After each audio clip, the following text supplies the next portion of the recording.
Look, if you've ever scrolled through conspiracy TikTok at 3 a.m., you've definitely stumbled into Freemason territory. The eye in the pyramid on the dollar bill? Freemasons, allegedly. Your local city hall with the weird square and compass symbol? Also them. That thing your uncle won't stop talking about at Thanksgiving? Definitely them. But here's where it gets wild.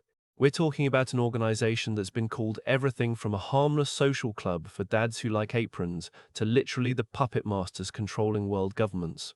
The same group that does pancake breakfast for charity is also apparently orchestrating the New World Order, which, respectfully, is quite the range. The thing is, Freemasonry has been around for centuries, and in that time, they've collected more conspiracy theories than a Reddit thread has deleted comments. They've been blamed for revolutions, assassinations, and probably your Wi-Fi going out. Some people think they're the ultimate evil cult, running the world from shadowy temple basements. Others think they're just middle-aged guys doing medieval cosplay and memorizing handshakes. So which is it? Are Freemasons the Illuminati's older, more organized siblings, or are they basically a Renaissance fair that meets on Tuesdays? We're about to dig into the actual lore, the verified weird stuff, and separate the historical facts from the internet's fever dreams. Because honestly, the truth might be stranger than the conspiracies, or at least way more entertaining.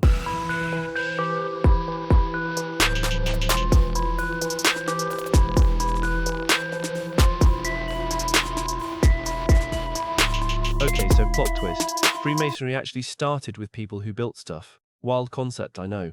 Back in medieval times, stonemasons were basically the software engineers of their era, except instead of knowing Python, they knew how to make cathedrals that didn't immediately collapse. These guys had trade secrets, literal blueprints they couldn't let just anyone access, because if every random person knew how to build a proper arch, they'd be out of business. These operative masons, as historians call them, formed guilds and had secret signs to prove they'd actually learned the craft and weren't just some guy who watched a YouTube tutorial. They'd travel between job sites, and the handshakes were basically their medieval LinkedIn verification. Pretty practical, honestly. But then something shifted. By the 1600s and 1700s, fewer massive cathedrals were being built, and the guilds started accepting members who'd never touched a chisel in their lives. These speculative masons were just wealthy dudes who thought the whole mystique was cool. They kept the symbolism, the rituals, the secret handshakes, but swapped out actual stonemasonry for philosophical discussions and networking. It became less, how do we build this cathedral, and more, how do we build ourselves as better men, which sounds like a LinkedIn motivational post but apparently worked. The official founding date everyone points to is 1717, when 4 lodges in London decided to form the Grand Lodge of England and make it official. They standardized the rituals, wrote everything down in constitutions, and basically franchised the whole operation. From there, it spread faster than a trending audio, reaching America, Europe, everywhere. What started as a trade guild had fully rebranded into a secret society for Enlightenment-era networking bros. Alright, let's talk about why Freemason imagery shows up in every conspiracy theory starter pack. The square and compass, that's their logo, and it's everywhere once you start noticing it. The square represents morality, the compass represents boundaries, and together they're supposed to symbolize building yourself into a better person. Very deep, very philosophical, very much giving high school yearbook. Then there's the all-seeing eye, which, yes, is on the dollar bill, and yes, everyone loses their minds about it. In Masonic context, it represents divine watchfulness, like a cosmic security camera making sure you're being a good person. Whether that's comforting or creepy depends entirely on your vibe. The rituals are where things get properly weird. New members go through initiation ceremonies involving blindfolds, oaths, and symbolic reenactments that sound like they were written by someone who really liked theater but made it everyone's problem. There are 3 degrees, each with its own ceremony, and members genuinely aren't supposed to share the details, which, naturally, makes everyone assume it's way more sinister than it probably is.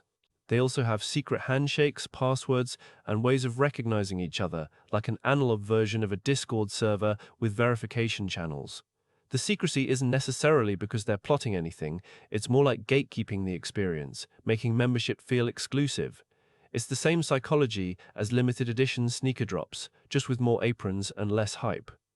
The aprons, by the way, are a whole thing. Ornate, decorated, worn during meetings as a callback to their stonemason roots. Imagine your dad's Masonic apron hanging in the garage next to his fishing gear. That's the duality we're working with here. If conspiracy theories were Marvel movies, Freemasonry would be the Nick Fury connecting everything. Seriously, name a major historical event, and someone has written a 47-page PDF about how Freemasons orchestrated it. The French Revolution? Masons. The American Revolution? Also Masons, but like the good guy version depending who you ask. JFK assassination? You already know where this is going. At some point, people just started blaming them for everything like they're the internet's main character. The wildest part is how Freemasons get conflated with the Illuminati, which was a completely different group that existed for like 8 years in Bavaria before disbanding. But facts don't stop a good conspiracy theory, so now they're basically the same thing in the public imagination, like how people think all rectangles are squares. Then there's the New World Order theory, where Masons are allegedly controlling governments, banks, and probably your Spotify algorithm to establish global domination. And we know we don't need any secret societies for this, we just have Jews. Anti-Masonic sentiment has real historical roots though. The Catholic Church banned membership for centuries. Totalitarian regimes persecuted them, and during the 1800s, America had a whole political party dedicated to opposing them after a guy who threatened to expose their secrets mysteriously disappeared. That incident fed decades of suspicion. The modern conspiracy ecosystem keeps them relevant. Every symbol gets decoded, every famous Mason gets added to the evidence board with red string.